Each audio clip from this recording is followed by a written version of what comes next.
Lily and Gary, Marks and Spencer's, being approached by some random bloke on Henry Street. Sounds like a boring story, doesn't it? But trust me, it's not.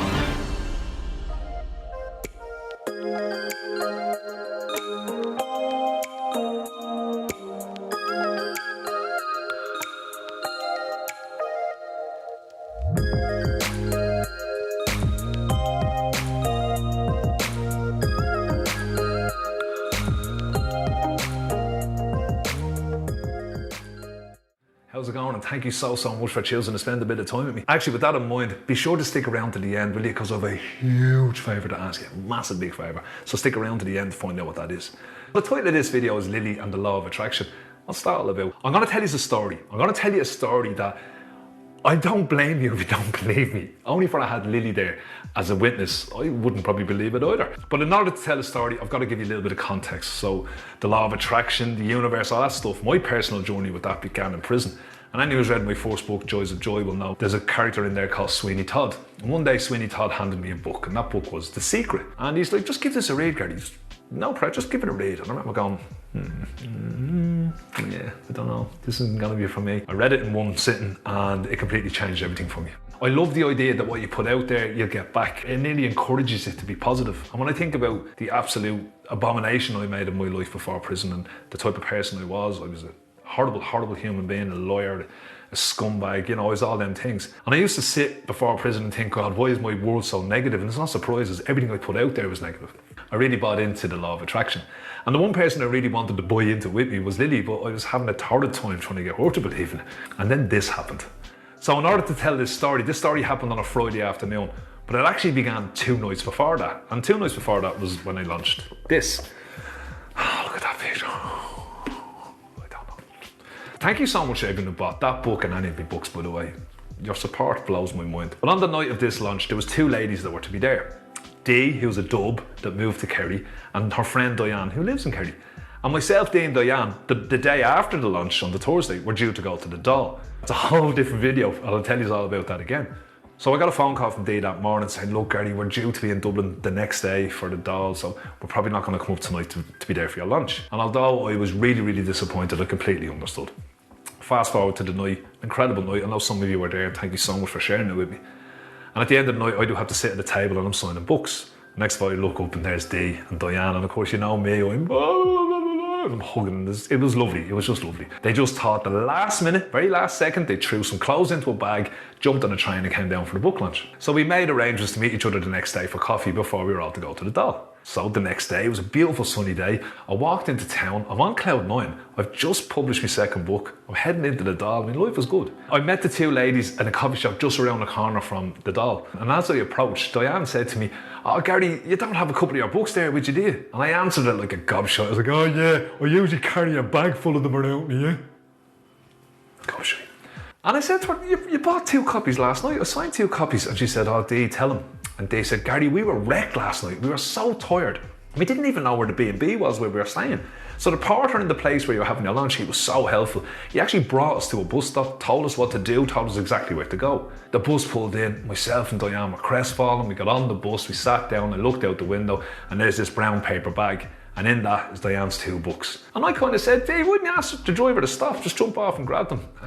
She said with confidence, what did I say, Diane? What would Gary do? Gary would give them to the universe. And I just thought, yes, I love that. So I promised Diane to get another couple of books and everything would be grand. Skip forward. The next day, which is the Friday. Now, before I tell you this bit, I'm sure that so many of you can relate to what I'm going to say right now. And I might get teary-eyed saying this, but one of the many things, many things that I really detest about COVID is that it has robbed me of time spent with my mum. Because everyone who knows me knows that once a week, I see her all the time, but once a week we used to just spend the whole day together. It would start at 9 o'clock in the morning, I'd collect her, we'd go out to Blanchardstown Shopping Centre, we'd have our breakfast, and then my mum would just have a look in the shops. And it might sound boring to you, but that was my happy place, literally. And we're coming out of this fog now, so I know them days are coming back. So this particular Friday morning, I collected her, we're on our way to Blanchardstown. And I'm full voice this day, guys and girls. I'm like a salesman for the law of attraction. I'm like, you really should, Lily, you really should buy into this. I'd be a crap salesman, wouldn't I? And I'm giving it gusto. Lily she doesn't want to be rude. My mum hasn't got a rude bone in her body, but she's not buying it. She's going, yeah, I get what you're saying, Gary. It just sounds a bit of mumbo jumbo, doesn't it? And I remember saying to her, my mum has this saying where she'd say to you, she finds it so vital that people have faith. You don't have to be a devout Catholic, but you should have faith. So I said to her, Mum, this is kind of like my faith. You've got Jesus and St. Anthony. She loves St. Anthony. I've got the universe. It's not the same thing. And I kind of run around a little bit with that, but not that much. Anyway, we go out to Blanche. We're having our usual day and we go into Marks and Spencer's. And my mum finds this jumper. By the way, have a look at this photograph. My mum is just a crack. Look at that jacket she's wearing, or coat, or whatever it is. If I say to her, "Ma, try this on or do this," she just does it. She's just an incredible, fun lady. So we're in Marks and Spencer. She sees this jumper that she likes, but they don't have her size. And I'm like, not on my watch, Lily. So I went up to the lady and I said, "Look, would any of your other stores have this in whatever size my mum needed?" And she goes, "Actually, yeah, it's in Henry Street." I said, "Can you ring Henry Street? Tell them that there's two really good looking people on our way in and we're going to grab it." So we jumped back in the car and made our way to Henry Street. And all the way from Blanchardstown to Henry Street, I'm waxing lyrical about the law of attraction, trying to sell it to her. We park in the ILAC Centre, and this is when this story just starts getting... We were walking through the ILAC Centre and we got to about here, about the middle part. I'm linking my mum. I'd be like a peacock when I walk around her. I'd link her, and I just want everyone to know this is my mum, you know. This is before COVID. The ILAC is packed. It's a beautiful sunny day, no masks. And right around the middle, I get tapped on the shoulder. And as I turn around, there's two young lads there, be 16, 17 years of age. And the lad who tapped me on the shoulder, I could tell, was maybe going through treatment for cancer or something along them lines. And actually, he's the one when I turned around, he said, "Hey, sorry, so sorry, are you Gary Cunningham?" And I squeezed my mum real quick like this, and I went, "No, sorry, no idea what you're talking about." And Lily's like, "Gary!" I was like, "Oh, nah." And I went, "Yeah, all right, how you doing, man? I'm Gary." And he said, "Oh, wow, you probably don't remember me, but my name is Michael." And as he said Michael, I don't know, it's just like the stars aligned or something. And I went, "You sent me a letter." I'm probably going to get teary-eyed here, guys. He did, this young man. He was going through his treatment and his dad went down, boom, joys of joy. And he said it helped him through his treatment. They put him in such a good place and a good humour. Sorry. Anyway, we stood there. I got to share that moment with my mum. And me and my mum were saying, like, how did he even spot us and all these people? We said our goodbye. So we walked out onto Henry Street and we're both a little quiet, you know. That was a lovely moment we shared. I didn't want my mum getting upset, so I started being boisterous again and slagging and having the laugh. And we head over out onto Henry Street and we head into Marks and Spencer's. And we're in Marks and Spencer's and I'm on giddy mode and I'm dancing in the shop and I'm giving it socks like this and I'm trying to wind her up and make a show of her and I'm singing to her. And Lily's well able for me, you know. Next of all, the phone rings. And I look and it's Dee. And I said, Dee, the lady, she's gone back to Kerry. So I'm on the phone, "Hey Dee, I'm just checking in and you're doing all that." And I said, "I'm with your buddy here, Lily Conway." So I stuck I learned how to talk. And then I gave Lily the phone and her and they are talking. And at this moment, I just looked at me watch and I was like, "Oh God, the clampers are going to be out, we have to go." So I said, Mom, come on, we have to go. Give us the phone. I take the phone, I have it in this hand. This is important. And I have it up here and I'm talking to Dee. And I link my mum and we walk out onto Henry Street and it's packed, guys. And I always remember there was a busker, obviously not this guy, and he was playing Wonderwall. And it was packed. I mean, Henry Street was great. Remember when it used to be like that? Just full of people, sun was shining. And I'm on the phone, up like this to Dee, who's in Kerry. My mum's here, I'm linking her. We're making our way towards the door of the ILAC Centre when next of all I get stopped by this bloke who has a roll-up, not lit yet, hanging out of his mouth. He has a bag on his back, a hat on his head, and he says, "You're Gary Cunningham." And I said, "I am, yeah, and what?" I was like this, "And what? And he's like, "See your first book, Joys of Joy. Man, that book changed everything for me." I did a bit of whack myself, which is prison term for I spent time in prison. And I'm going, "Oh, wow." And he said, "No, seriously, I do tell all the lads to read that book. That book was a game changer for me, mate. Thanks very much." And I'm going, "Oh, wow." And then he says, "Now remember, the whole time I'm like this, on the phone to Dee, and Dee is winding me up. And Dee's going, "Oh, another one telling you this." And I'm like, "Shut up, Dee." And then he says to me, "And you're after bringing out a second book." And I thought to myself, "Geez, he's on the ball. They only got published 2 days ago." I said, "It did, yeah." And he goes, "Yeah, I know, yeah. Hey, wait, I'll tell you, right? 2 nights ago," he says, "I was on my way home. I was at the bus stop." And I'm like this, and he keeps talking. He says, "And I get to the bus stop, and there's this brown paper bag there with your 2 books in it, signed to someone else." And when he looked back at me, I was like this. And when he looked at me ma was like this. And although we couldn't see Dee on the phone, I could know by her reaction, because when he said what he said, she went, "Huh?" And he keeps going. He's like, "Yeah, Pete, it was delighted, mate. 2 copies of it." And I'm going,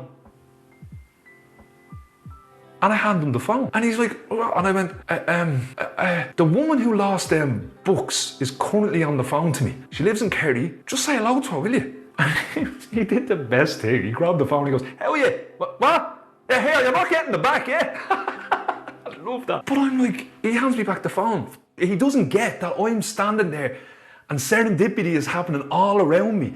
I'm rooted to the spot, but Lily hasn't spoken. Lily is just standing there going, and then just a little icing on the cake at the end. See this book? The reason I wrote it is because I was trying to show the reintegration of prisoners back into our society. That was my tagline. Before he left, he said to me, I work for this organisation, Pathways. Would you come down and give a talk? I said, absolutely. Phone numbers exchanged, and he went. And when he went, just to say to you, myself and Lily were standing there, and she looked up at me. And before that, I said, Pat, Mom, Pat, why is that ringing a bell with me? And it just clicked. I'd heard it so many times in prison. It's an organisation. Are you ready for this? Google it. Have a look at their website. Their tagline is, we facilitate the reintegration of prisoners into society. I mean, come on, guys, I'm not making this up. And I remember having that moment with my mum in a parked Henry Street, but there was only the two of us on it. And that guy had walked away and Dee has gone off the phone. And I said, now do you believe in the law of attraction? And she just looked at me, guys, and went, oh God, yeah, Gary. Oh God, yeah. And that's my beautiful story about Lily and the law of attraction. Well, even telling that story I don't know if you can see this, I've literally got goosebumps. Okay, but I did say I have a huge favour to ask you, so here it is. We're going to try a guerrilla campaign here, okay? And I need your help. So, you know I do Coffee with Gary, I do a Students' View as well. And the idea behind these, so far you've met Jackie Fox and you've met Casey. The reason that they're in them, because they're my heroes, because the people I want in these videos are heroes to me. And the biggest hero I have in my life is my mum. I really want you all to see what I see. But she won't do a video with me. I don't know whether she doesn't trust me or she thinks I'm going to take the piss or whatever.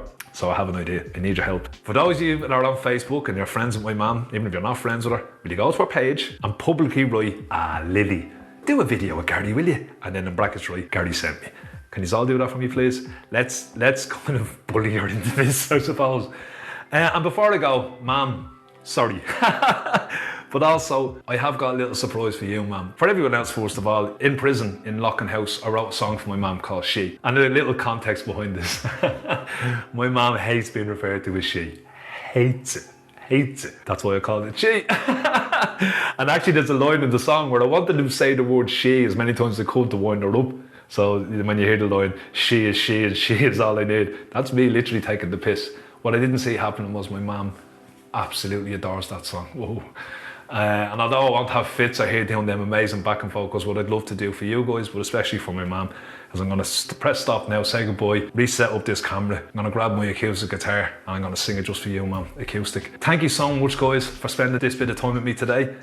Listen, if you'd like to hit the subscribe button, I said it without sounding like I can't say it. If you'd like to hit the subscribe button, hit the like button, that really, really helps me. And thank you so much, I really appreciate it. Before I go, I'd just like to say that I hope everything is good in your world. I hope you're rocking. And I hope you know, every single day, you know what I'm gonna say, you know it's coming. I don't care if it gets boring because I mean every word of it. See you, you're enough. Thanks for watching, guys. I hope you enjoyed this little version of the song I wrote for my mum called She. I'll see you all in the next one. And I hope that the next time the serendipity comes into your life and in your world, that you just pause and drink it in, because trust me, years later and I'm still getting goosebumps telling that story. Thanks so much, guys. You're all incredible. You're all enough. Have an amazing week and I'll see you on the next one. Peace.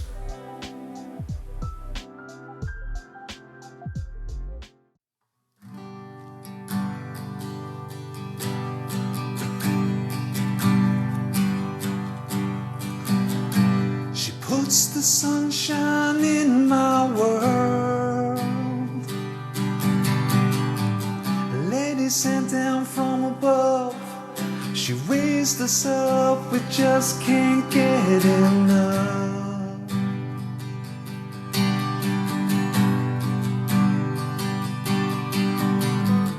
Let me take it all away, take my hand and let's live for today.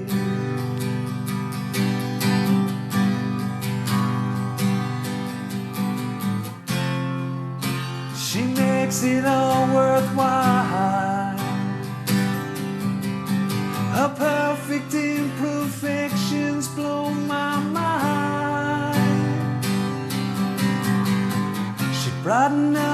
darkest day with a flash of her smile. I trust in her, she will set me free. She will never let me down. No, no, no.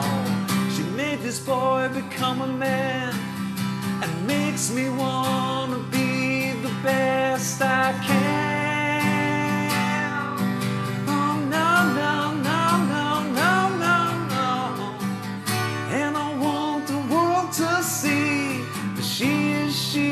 She is all I need.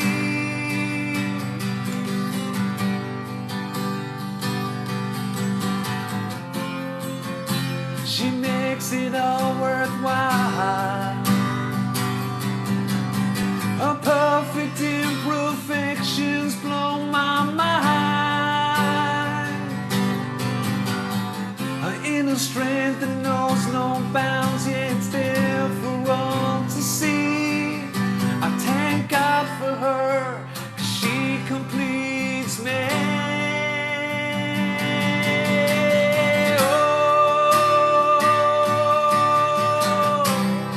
Oh, no, no, no, no, no. Nah, nah, nah. Put your feet on solid ground. If this is lost, I don't want to be found. Oh, no, no, no, no, no, no, no. I drink you in, it's what I do. I'm intoxicated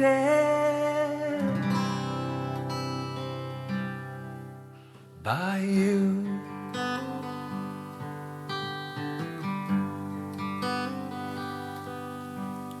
She will be there till the end. She is simply my best friend. I love you, Matt. Wouldn't be me if I didn't cry. Love you. Thanks for watching, guys. You're all amazing. Peace.